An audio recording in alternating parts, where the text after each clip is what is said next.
अफगानिस्तान और Pakistan cricket board के बीच में हो गई बड़ी लड़ाई दोस्तों, और पड्डा हो गया।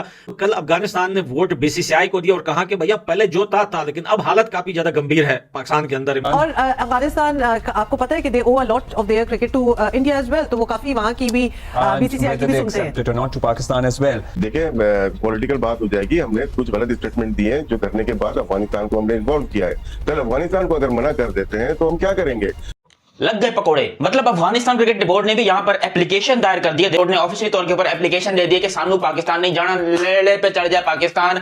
दो ग्रुप हैं चैंपियंस ट्रॉफी में। पाकिस्तान वाले ग्रुप में पाकिस्तान है, न्यूजीलैंड है, बांग्लादेश है और इंडिया है। ठीक है, जो दूसरा ग्रुप है वहां पे इंडिया का एक बेबी मौजूद है। उस ग्रुप में इंडिया का एक बेबी मौजूद है, वही बेबी जिसने इंडिया को अपना होम ग्राउंड भी बनाया हुआ है। तो इतलात ये है कि अब बीसीसीआई उन पे भी इन्फ्लुएंस डाल रहा है। लेकिन अब आप देखें ना कि इंडिया, बीसीसीआई भी यही कह रहा है, अफगानिस्तान का जो बोर्ड है वो भी यही कह रहा है कि हमने नहीं जाना। ये क्या तरीकेकार हुआ? मतलब मुझे सुन के बड़ा ऑकवर्ड लग रहा है, अजीबोगरीब लग रहा है। मैं हर्ट हो रही हूँ। मैं तो यही कहूंगा कि वो तो चलो हमारी शुरू से उनसे जंग चल रही है ना इंडिया से। अफगानी तो हमारे अपने हैं ना, तो अफगानियों को चाहिए कि वो खुद भी आए और इंडिया को भी, मतलब वो इंडिया वालों को भी कहें कि हमारा मुल्क है, ये अपना मुल्क है, इसमें आए खेलें, कोई किसी किस्म की कोई थ्रेट नहीं होगी। कोई well done Afghanistan cricket board ने, बहुत बढ़िया किया है। बिल्कुल बाइकआउट करना चाहिए, भले पैसे ना हो, भले छोटा क्रिकेट बोर्ड हो, बाइकआउट करो पाकिस्तान का यार। न सीरीज के, हम इंडिया के हिंदू हमारे भाई हैं। इंफॉर्मेशन मिनिस्टर ने कल एक इंटरव्यू दिया जिसमें कहा है कि ऐसी बातें की है। तो वो तो अभी सिचुएशन देखे ना अफगानिस्तान की। तो अफगानिस्तान अगर कल को खड़ा होकर मना कर देता तो हम कहाँ पे खड़े हुए? तो यही तो मैं बात कर रहा हूँ कि और उसमें अफगानिस्तान दुनिया की पहली कंट्री बना जिसने इंडिया के लिए वोट किया, जिसको लेकर पाकिस्तान में हल्ला मच गया, बवाल मच गया कि भैंस की टांग ये क्या, ये अफगानिस्तान वाले हमारे साथ थे, ये उनके साथ कैसे हो गए। तो अफगानिस्तान ने सिंपली बोला कि जो हमारा साथ दे रहा है, जो हमारी क्रिकेट को ऊपर लेके जा रहा है, जो हमारी क्रिकेट की तरक्की करवा रहा है, हम उसका साथ देंगे या फिर हम 2% के भिखारी कंट्री का साथ देंगे। अगर उस बेबी ने बात मान ली और उसने ये बात कर दी कि हमें तहफ्फुज़ात हैं, हमें खदशात हैं, हमें गम गुस्सा है, तो फिर कहीं ये जो बचा कुचा हाइब्रिड मॉडल है, कहीं ये भी पाकिस्तान के हाथ से स्लिप ना हो जाए। अब चैंपियन ट्रॉफी की दफा भी इंडिया और अफगानिस्तान ने सेम बात से मुद्दा सामने रखा है कि उन्हें सिक्योरिटी इश्यूज हैं, लिहाजा वो पाकिस्तान खेलने नहीं आएंगे। मेरा सबसे पहले तो ये जवाब है कि ये जो छोटी टीम है, खासकर अफगानिस्तान, इसको पाकिस्तान ने बनाया था, इसको कोचिंग सब कुछ हमने मुहैया किए थे। अगर आज ये नखरे कर रही है टीम तो खुदा रहे आप भी उनसे बाइकाट करें, ठीक है ना जी, तो अफगानिस्तान से हमारी कोई चैंपियन ट्रॉफी खराब नहीं होगी।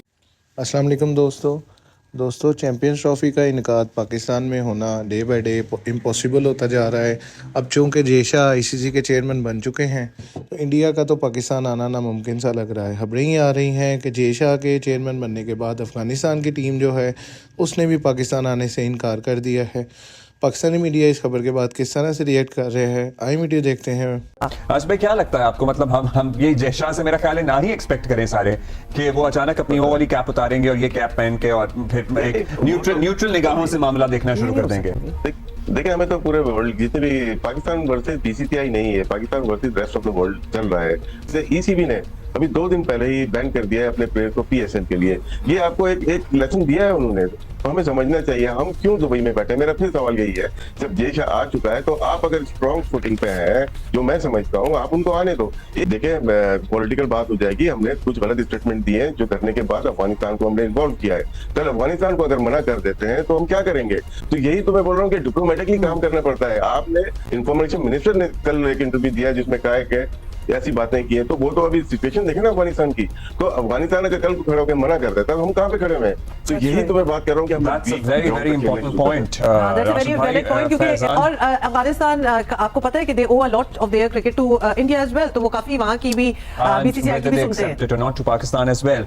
देखिए 2 दिन पहले जो बात हुई थी वो ठीक थी कि पाकिस्तान स्ट्रॉन्ग था, बहुत ज्यादा स्ट्रॉन्ग, लेकिन अब जितने स्टेटमेंट आ रहे हैं उसमें वीक होता हुआ नजर आ रहा है। तो यहाँ पे क्रिकेट की तो बात ही नहीं थी, यहाँ पे नेशन की बात थी, यहाँ पे इज्जत की बात थी। वो मेरे ख्याल से हम लोग मुझ समय हम लोग इतने उसूली नहीं है, जिसकी वजह से दूसरे लोग हमारी वीकनेस के ऊपर अटैक करते हैं।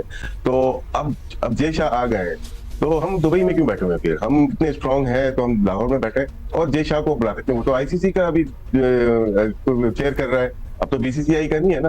तो हम क्यों एक हफ्ते से दुबई में बैठे हुए? ये मुझे मेरे जाती राय है कि वीक ग्राउंड पे हम लोग हैं। और जहां तक बात है दूसरे ममालिक की, अब बीसीसीआई को तो हम साइड पे कर देते हैं। दूसरे ममालिक हमारे फेवर में नहीं लग रहे, क्योंकि हमने जो बात की रेवेन्यू की उसमें वो शेयर करना नहीं चाहते।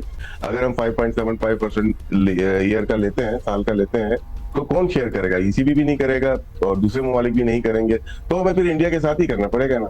और दूसरी मेरी जितनी भी इतलात है उसके मुताबिक भारत इस बात पे बिल्कुल एग्री नहीं है कि पाकिस्तान ना आए। तो मेरे ख्याल से पाकिस्तान को इस दफा अभी नहीं तो कभी नहीं वाली जो पॉलिसी है उस पर आजमाना पड़ेगा, वरना ये सिलसिला कभी भी नहीं रुकेगा। लग गए पकोड़े। मतलब अफगानिस्तान क्रिकेट बोर्ड ने भी यहां पर एप्लीकेशन दायर कर दिया। बोर्ड ने ऑफिशियल तौर के ऊपर एप्लीकेशन दे दिया कि सानू पाकिस्तान नहीं जाना, लेड़े पे चढ़ जाए पाकिस्तान, घंटे पे चढ़ जाए पाकिस्तान। क्योंकि रिसेंटली आपको पता है कि पाकिस्तान और अफगानिस्तान के बीच में एक फोन कॉल हुई थी जिसमें अफगानिस्तान के परवेज अशरफ जो है उन्होंने पाकिस्तान के क्रिकेट चेयरमैन मोहसिन नकवी को ठीक ठाक मां बहन की गालियां दी थी और यहां से भी गालियां ट्रांसफर की गई थी। लेकिन पाकिस्तान को यह नहीं पता था कि भाई यहां से गालियां ट्रांसफर करने के ऊपर पाकिस्तान को कितना बड़ा जुर्माना या कितना बड़ा खामियाजा भुगतना पड़ सकता है। हड्डे छड्डे होने के पूरे इम्कान हैं।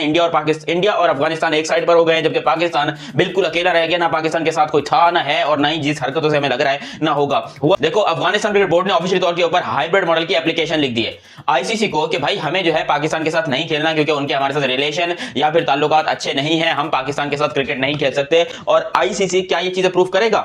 आईसीसी के चेयरमैन इस टाइम के ऊपर जय शाह है। ये लो, अफगानिस्तान ने ये बड़ा मास्टर स्ट्रोक खेला भाई। उन्होंने पहले इस बारे में कोई बात नहीं की, हालांकि पहले भी हल्की फुल्की ऐसी बातें उठती रही थी अफगानिस्तान से। लोग कह रहे थे कि हम पाकिस्तान नहीं जाएंगे, ये नहीं करेंगे, वो नहीं करेंगे, लेकिन पाकिस्तान उनको धमकियां दे रहा था कि भाई तुम्हारी क्या औकात है, तुम तो बहुत छोटे से क्रिकेट बोर्ड हो, कम से कम हम तुमसे तो बड़े हैं। तो अफगानिस्तान ने बोला कि सब्र करो। देखो, सब्र का फल बड़ा मीठा होता है, सब्र करो। और पाकिस्तान क्रिकेट बोर्ड ने सब्र किया, ठीक है, बड़ा अच्छे तरीके से सब्र शुक्र सब कुछ सही चल रहा था। अचानक से पता चलता है कि जी इंडिया जो है वो वोटिंग करवा रहा है, मतलब बीसीसीआई वोटिंग करवा रहा है आईसीसी के अंदर, और उसमें अफगानिस्तान दुनिया की पहली कंट्री बना जिसने इंडिया के लिए वोट किया, जिसको लेकर पाकिस्तान में हल्ला मच गया, बवाल मच गया कि भैंस की टांग ये क्या, ये अफगानिस्तान वाले हमारे साथ थे, ये उनके साथ कैसे हो गए। तो अफगानिस्तान ने सिंपली बोला कि जो हमारा साथ दे रहा है, जो हमारी क्रिकेट को ऊपर लेके जा रहा है, जो हमारी क्रिकेट की तरक्की करवा रहा है, हम उसका साथ देंगे या फिर हम 2% के भिखारी कंट्री का साथ देंगे। लेकिन अब अफगानिस्तान और इंडिया एक पेज पर आ चुके हैं। वो दोनों अब पार्टनरशिप करके एक ही आप कह लो यूनिट में आ चुके हैं और दोनों ने इस टाइम पर पूरी प्लानिंग कर ली है मेरे पाकिस्तान को ठोकने की। मैं एज अ पाकिस्तानी ये बात आपको अभी से बता रहा हूं कि अभी अफगानिस्तान का पूरा इरादा कि वो पाकिस्तान नहीं आ रहे। देखो, अब इसके ऊपर फाइनल डिसीजन आना बाकी है जो कि आईसीसी लेगा, और आईसीसी का चेयरमैन कौन है? जय शाह। तो सीधा सीधा बोलोगे बीसीसीआई लेगा, और बिल्कुल ही आप कह लो बीसीसीआई ने एक तरीके से घंटे पे चढ़ा के रखा पाकिस्तान को कि जो उखाड़ना उखाड़ लो, जो करना कर लो, तुम्हारी क्रिकेट को तो हम बर्बाद करके छोड़ेंगे। और वाकई में जिस किस्म की हरकतें हैं पाकिस्तान की, पाकिस्तान क्रिकेट एकदम बर्बाद होने लगी है। अगर अफगानिस्तान के मैचेस बाहर होते हैं, इंडिया के मैचेस बाहर होते हैं, तो क्या Australia, New Zealand, England, south Africa, Bangladesh ये सब पागल है? ये साउथ अफ्रीका वगैरह ये पागल के बच्चे जो हर बार यानी कि कभी पाकिस्तान जा रहे कभी यूएई जा रहे, मतलब इनको तो ट्रैवलिंग फटीग कितनी हो जाएगी, ये बोलेंगे भैंस की टांग हमको चैंपियंस ट्रॉफी करने के लिए बुलाया है या फिर टॉर्चर करने के लिए बुलाया है। बाकियों को छोड़ दो, अफगानिस्तान एक साइड पे और हिंदुस्तान एक साइड के ऊपर, दोनों जो पड़ोसी हैं वो दोनों ही इनके घर में जाकर खेलने को तैयार हैं। तो क्या बाकी कंट्री सारी दुनिया की पागल हो चुकी हैं? उनको क्या खेलने की कोई और जगह नहीं मिल रही कि वो बार बार पाकिस्तान में आकर खेलेंगे, पाकिस्तान में क्रिकेट को उरूज पे लेके जाएंगे? तो मुझे लग रहा है कि वो दिन दूर नहीं है जब बाकी क्रिकेट बोर्ड भी बोल देंगे कि भैंस की टांग हम भी नहीं आ रहे। और अभी मैं कह सकता हूं कि वो दिन दूर नहीं है। अगर पूरी की पूरी चैंपियंस ट्रॉफी उठकर इंडिया चली जाए या फिर यूएई में चली जाए, तो फिर भी पाकिस्तान को मजबूरन खेलना पड़ेगा, क्योंकि हमारी फाइनेंशियल हालत इस टाइम के ऊपर बहुत खराब हो चुकी है। हम दुनिया में एक भिखमंगों की तरह जाने जा रहे हैं, जो कि पाकिस्तान के लिए बड़ी ही बेइज्जती की बात है, बड़ी ही इंसल्टिंग बात है। लेकिन क्या करें, हमारे पास इसके अलावा कोई और ऑप्शन नहीं है। एक बड़ा खौफ जो है, एक बड़ा खौफ तो नहीं कहेंगे, एक बड़ी मुसीबत जो है वो पाकिस्तान क्रिकेट बोर्ड के रास्ते में है। 2 ग्रुप हैं चैंपियंस ट्रॉफी में। पाकिस्तान वाले ग्रुप में पाकिस्तान है, न्यूजीलैंड है, बांग्लादेश है और इंडिया है, ठीक है। जो दूसरा ग्रुप है वहां पे इंडिया का एक बेबी मौजूद है। उस ग्रुप में इंडिया का एक बेबी मौजूद है, वही बेबी जिसने इंडिया को अपना होम ग्राउंड भी बनाया हुआ है। तो इतलात ये है कि अब बीसीसीआई उन पे भी इन्फ्लुएंस डाल रहा है कि अभी जो क्रिकेट बोर्ड के चेयरमैन थे, बल्कि हैं जो क्रिकेट बोर्ड के चेयरमैन, उन्होंने फेडरल मिनिस्टर की हैसियत से एक बयान दिया था कि वो उस बेबी की नेशन को अब जो है उनके लिए वार्निंग की थी कि इस्लामाबाद से निकल जाए, अब बर्दाश्त नहीं किया जाएगा, रहना होगा तो एनओसी चाहिए होगी, इस तरह के मामला। फिर रिसेंट में पाकिस्तान और उस बेबी के दरमियान जितने इंटरनेशनल मैचेस हुए, उन मैचेस में आपने उन बेबीज का रवैया देखा होगा कि वो किस तरीके से पाकिस्तान पर जो है वो किस तरीके से रिएक्ट करते हैं, पाकिस्तान के मैचेस में किस तरीके से वियर्ड बिहेव करते हैं। तो अब बीसीसीआई उस अपने बेबी को भी जो है वो थपथपा रहा है और उसको कह रहा है कि आप भी ये जो है जो इतलात हैं कि उनको इस बात पे माइल कर रहा है कि वो भी कहें कि हमें तहफ्फुज़ात हैं पाकिस्तान में खेलने पर। अगर उस बेबी ने बात मान ली और उसने ये बात कर दी कि हमें तहफ्फुज़ात हैं, हमें खदशात हैं, हमें गम गुस्सा है, तो फिर कहीं ये जो बचा कुचा हाइब्रिड मॉडल है, कहीं ये भी पाकिस्तान के हाथ से स्लिप ना हो जाए। तो मैं डे फर्स्ट से कह रहा हूं, अभी भी कह रहा हूं कि डिप्लोमेटिकली इसको अगर हैंडल करेंगे तो पाकिस्तान का फायदा होगा। अगर पाकिस्तान के ये जो नौसिखी है, नाहल टोला है, अगर इस टोले ने अपनी ईगो दिखाई और अपने कद बड़ा करने के लिए बगैर बेस के कोई स्टेप उठाए, तो पाकिस्तान को इसका नुकसान उठाना पड़ेगा।